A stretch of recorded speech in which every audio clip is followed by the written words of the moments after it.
है। अब वर्ष 2026-27 में यह 35,216 करोड़ अनुमानित है, जो कुल बजट का 15.7% है। वर्ष 2014-15 में कुल बजट 73,301 करोड़ था, जबकि वास्तविक व्यय 61,903 करोड़ अर्थात 84.45% हुआ था। वर्ष 2025-26 के लिए मैंने कुल बजट 2,05,017 करोड़ का रखा था। 31 मार्च 2026 तक लगभग 2,02,000 करोड़ व्यय अनुमानित है। माननीय अध्यक्ष जी, जो कुल बजट का लगभग 98% है। माननीय अध्यक्ष जी, प्रदेश के इतिहास में यह पहली बार होगा कि कुल बजट का 98% हिस्सा खर्च हुआ हो। माननीय अध्यक्ष जी, वर्ष 2004-05 में राजस्व घाटा उस समय के कुल बजट का 1.66% था, जो वर्ष 2014-15 के में 8 गुना बढ़कर के 13.4% हो गया है।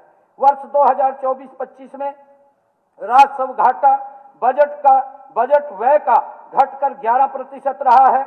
वर्ष 2025-26 में राजस्व घाटा वर्ष 2014-15 के मुकाबले घट करके 8.98% अनुमानित है। वर्ष 2026-27 के लिए मेरे प्रस्ताव में इसे और कम करते हुए बजट व्यय के 5.90% तक सीमित रखने का लक्ष्य है।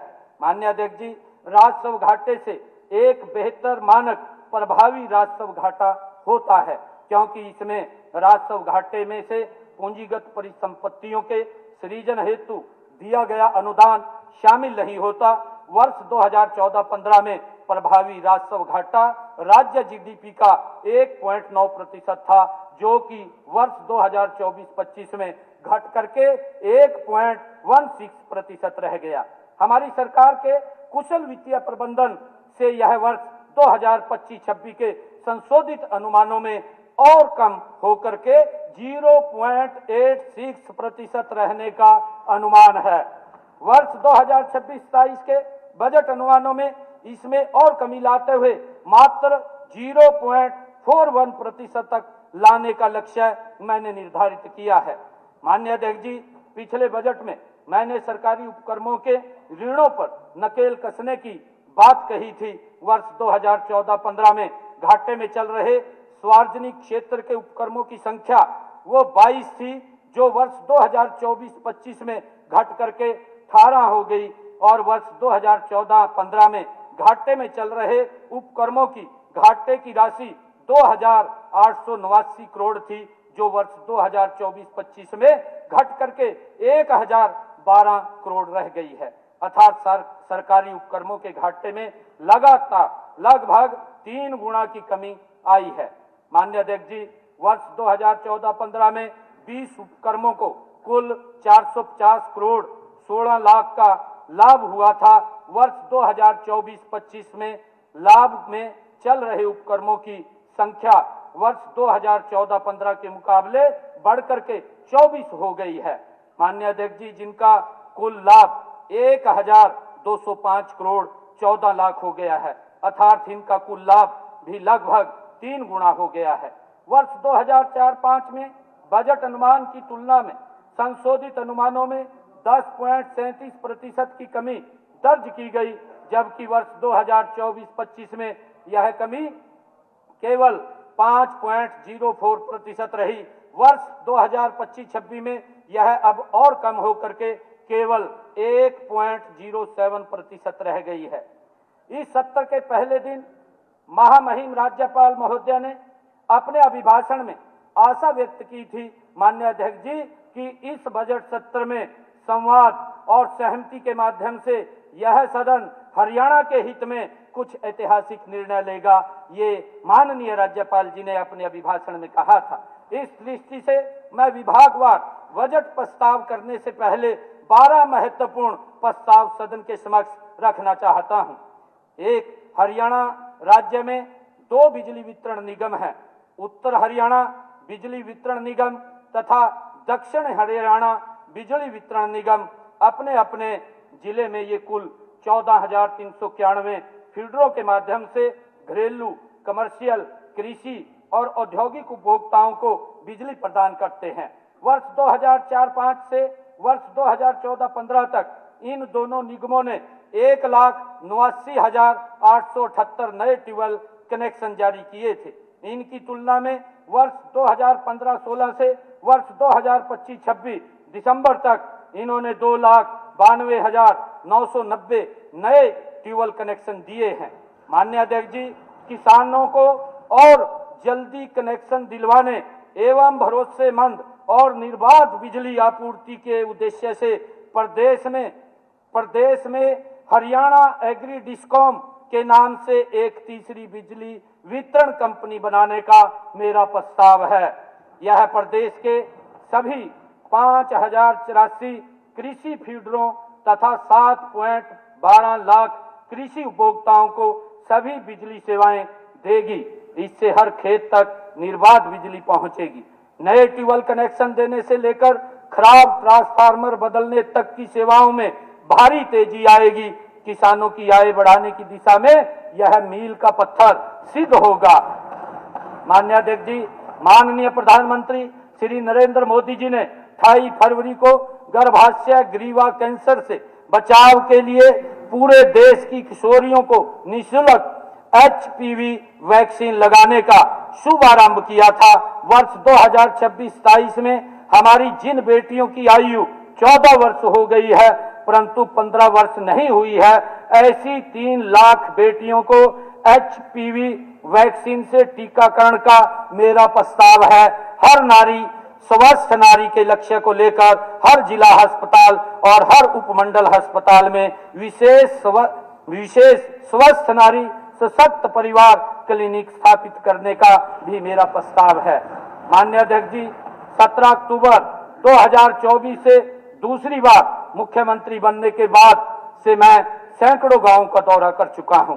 मैंने पाया है कि पिछले 11 वर्षों में डिजिटल गवर्नेंस, महिला सशक्तिकरण और गांव में मूलभूत सुविधाएं प्रदान करने की दिशा में हुए कामों की जनमानस में गहरी स्वीकृति है, परंतु हमारी 3 महत्वपूर्ण संस्थाओं की हरियाणा की विकास यात्रा में उतनी भागीदारी नहीं हुई है जितनी होनी चाहिए थी। यह 3 संस्थाएं हैं हमारी 6,227 ग्राम सभाएं, हमारी 804 प्राथमिक कृषि ऋण समितियां अर्थात पैक्स और 9,000 से अधिक श्रम एवं निर्माण समितियां। मैंने इन सभी संस्थाओं का जीर्णोद्धार करके विकास प्रयासों में जन भागीदारी को और व्यापक एवं सशक्त करने की दृष्टि से अनेक बजट प्रस्ताव रखे हैं। माननीय अध्यक्ष जी, वर्तमान में ग्राम सभा की वर्ष में कुल 3 बैठकें अनिवार्य हैं और इनके कुल 10 प्रमुख कार्य निर्धारित हैं, जैसे ग्राम पंचायत के वार्षिक विवरण की समीक्षा, योजनाओं के स्थान चयन, लेखा परीक्षा प्रतिवेदनों पर विचार और कार्यों की प्रगति रिपोर्ट की जांच। मेरा प्रस्ताव है कि वर्ष 2026-27 से ग्राम सभा की प्रत्येक बैठक में 6 नए कार्यों पर चर्चा अनिवार्य की जाएगी।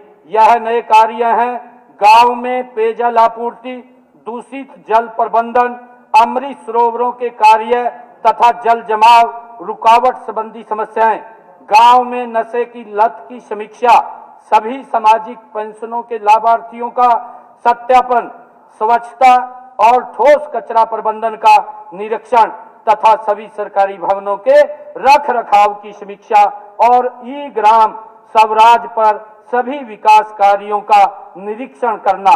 मेरा सभी माननीय सदस्यों से ये निवेदन है कि आप जहां तक संभव हो अपने विधानसभा क्षेत्रों में ग्राम सभाओं की बैठकों में अपनी उपस्थिति दर्ज कराएं। यदि आपको लगे कि कोई और काम भी ग्राम सभा की बैठकों के एजेंडा में शामिल किए जा सकते हैं तो मुझे जरूर बताएं।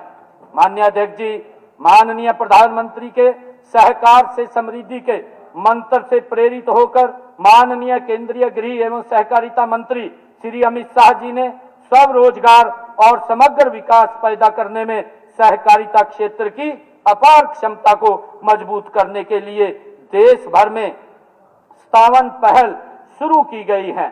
आज हमारी 804 पैक्स में से केवल 33 पैक्स ही लाभ में हैं। सभी पैक्स के कंप्यूटरीकरण के कार्य प्रगति पर हैं। कॉमन सर्विस सेंटर, पीएम किसान समृद्धि केंद्र, जन औषधि केंद्र, एलपीजी एवं पेट्रोल पंप तथा कृषि विपणन एवं भंडारण जैसी गतिविधियां अब कई पैक्स द्वारा प्रारंभ की गई हैं।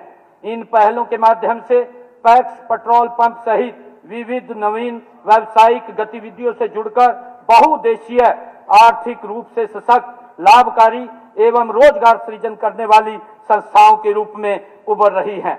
मैंने वर्ष 2026-27 में कम से कम 300 घाटे में चल रही पैक्स को लाभ में लाने का लक्ष्य रखा है। वर्तमान में राज्य में 9000 से अधिक श्रम एवं निर्माण सहकार समितियां कार्य कर रही हैं। पिछले वर्ष लगभग 1000 करोड़ के सरकारी निर्माण कार्य इन समितियों को आवंटित किए गए। लगभग 6000 समितियां बिल्कुल निष्क्रिय हैं। इच्छुक शिक्षित युवाओं को इनसे जोड़ने के लिए आईटीआई एवं पॉलिटेक्निक संस्थाओं में सेमिनार एवं वेबिनार आयोजित किए जाएंगे। वर्ष 2026-27 में इन समितियों के लिए लगभग 4000 करोड़ के सरकारी कार्य आवंटित करने का मेरा प्रस्ताव है। मेरा विश्वास है माननीय अध्यक्ष जी कि इन 3 प्रस्तावों से इन संस्थाओं में नया रक्त संचार होगा और हरियाणा के हजारों नए युवाओं की ऊर्जा का सहयोग हमें मिलेगा।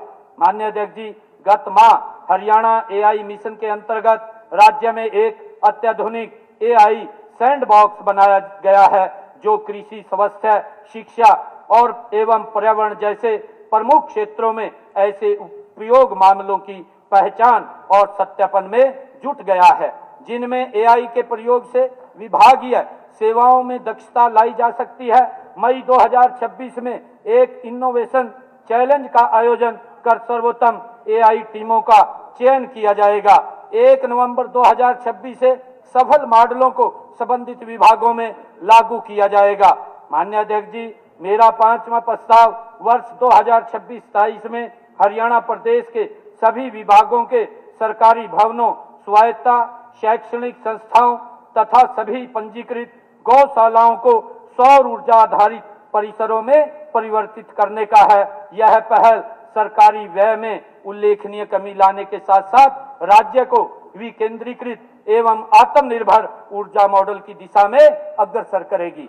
माननीय अध्यक्ष जी, मेरे पिछले बजट की घोषणा के अनुसार निवेशकों को आकर्षित करने हेतु नई मेक इन हरियाणा नीति का प्रारूप तैयार कर लिया गया है। वर्ष 2026-27 से लागू की जाने वाली इस नीति के 3 उल्लेखनीय प्रस्ताव ये हैं।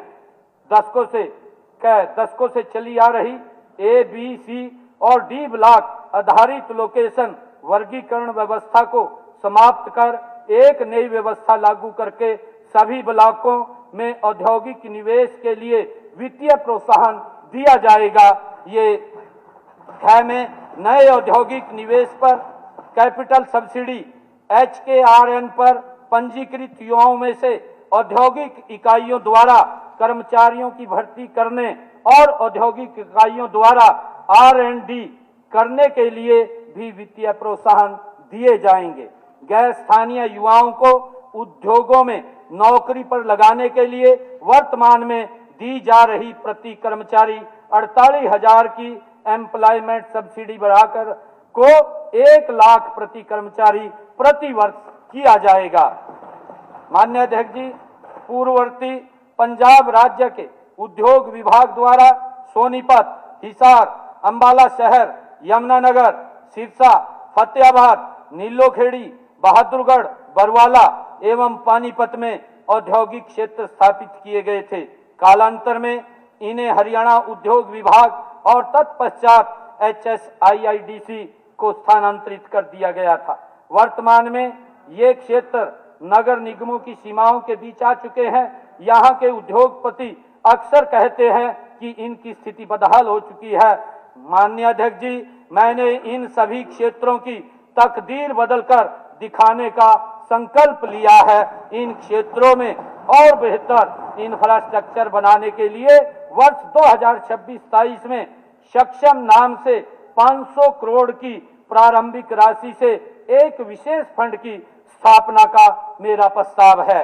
माननीय अध्यक्ष जी, प्रदेश में न्यूनतम मजदूरी के मूल दरों का पुनर्निरीक्षण एवं व्यापक संशोधन करने की मेरी पिछली बजट घोषणा के अनुपालन में गठित की गई एक्सपर्ट कमेटी ने अकुशल श्रमिकों की न्यूनतम मजदूरी को मौजूदा 11,257 प्रति माह से बढ़ा करके 15,200 प्रति माह करने की सिफारिश की है। इस पर शीघ्र ही निर्णय लेकर के 2026-27 में न्यूनतम मजदूरी में बढ़ोतरी की जाएगी।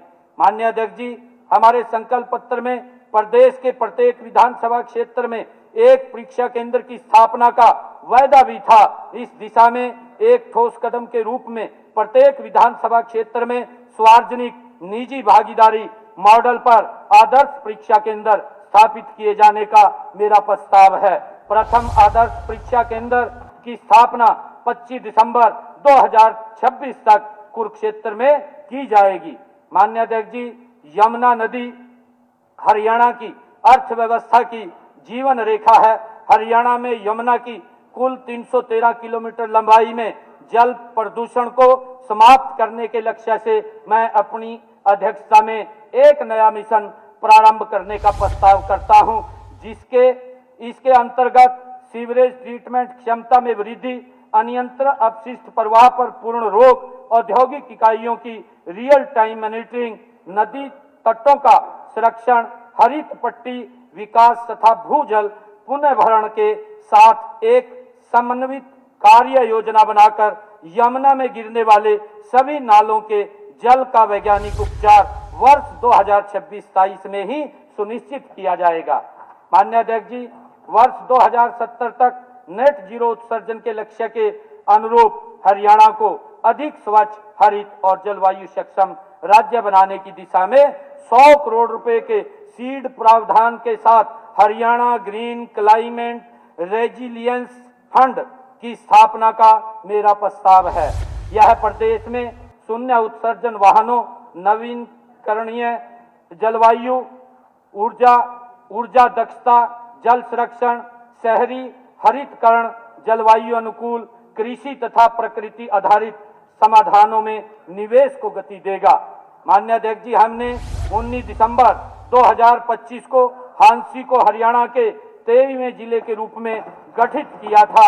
यहाँ मिनी सचिवालय, आधुनिक पुलिस लाइन, 200 बेड अस्पताल इत्यादि का निर्माण कार्य तथा सभी विभागों के जिला स्तरीय कार्यालयों के अधिकारियों और कर्मचारियों की तैनाती वर्ष 2026-27 की शुरुआत में ही सुनिश्चित करके वर्ष 2027-28 की समाप्ति से पहले हांसी को एक अति आधुनिक मॉडल जिले के रूप में विकसित किया जाएगा।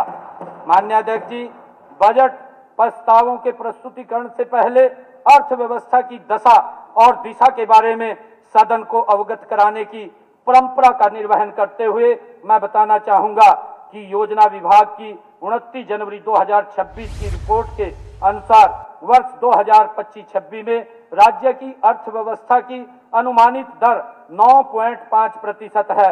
वर्ष 2014-15 में अखिल भारतीय जीडीपी में हमारे राज्य का हिस्सा 3.5% था। वर्ष 2025-26 के अनुमानित आंकड़ों के अनुसार अखिल भारतीय जीडीपी में हरियाणा का हिस्सा बढ़कर के 3.8% रहने का अनुमान है। माननीय अध्यक्ष जी, हमारी सरकार के 11 वर्षों के कार्यकाल में राज्य की प्रति व्यक्ति आय लगातार बढ़ी है। वर्ष 2014-15 में राज्य की प्रति व्यक्ति आय 1,47,382 थी। योजना विभाग की उपरोक्त रिपोर्ट के अनुसार वर्ष 2025-26 में हरियाणा की अनुमानित प्रति व्यक्ति आय 3,95,618 है। इस प्रकार पिछले 11 वर्षों में राज्य की प्रति व्यक्ति आय 2.7 गुणा की वृद्धि से हुई है। माननीय अध्यक्ष जी, मैं अब वर्ष 2026-27 के हरियाणा बजट प्रस्तुतिकरण के ठीक पहले हृदय की गहराइयों से इस महान सदन के सभी सदस्यों का आभार भी प्रकट करना चाहूंगा। आप सभी ने 27 जनवरी को रेड बिशप पंचकुला में इस बजट के लिए अनेक बहुमूल्य सुझाव दिए थे। मैंने सभी सुझाव बड़े ध्यान से सुने थे। मैं आशा करता हूं कि आप भी पूरी एकाग्रता से मेरे हर प्रस्ताव को सुनेंगे।